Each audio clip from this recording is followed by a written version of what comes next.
ఏలూరు నగరంలో ప్రజల ఆరోగ్యాన్ని దృష్టిలో పెట్టుకుని సీజనల్ వ్యాధుల బారిన పడకుండా ఏలూరు శాసనసభ్యులు బడేటి చంటి ఆదేశాల మేరకు నగరపాలక సంస్థకు కొత్తగా కొనుగోలు చేసిన పార్కింగ్ మిషన్ ఈ రోజు నుంచి వినియోగంలోకి తీసుకొస్తున్నామని నగరపాలక సంస్థ కోఆప్షన్ సభ్యులు ఎంఎస్ఆర్ పెదబాబు తెలియజేశారు. నగర కమిషనర్ సంక్రాంతి వెంకటలక్ష్మి ఈ సందర్భంగా మాట్లాడారు. ఈ సందర్భంగా ఎంఎస్ఆర్ పెదబాబు వెంకటలక్ష్మి మాట్లాడుతూ గతంలో 2 వాకింగ్ మిషన్లు ఉండేవని ఈసారి 6 వాకింగ్ మిషన్లతో కొత్తగా ఏర్పాటు చేశామని తెలియజేశారు.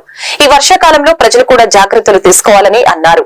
ఈ కార్యక్రమంలో MHO doctor Malathi, AE Kondalarao, కార్పొరేటర్లు విజయ్ కుమార్, వందనాలు, దుర్గాభవాని, శ్రీనివాసరావు పాల్గొన్నారు.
కాకుండా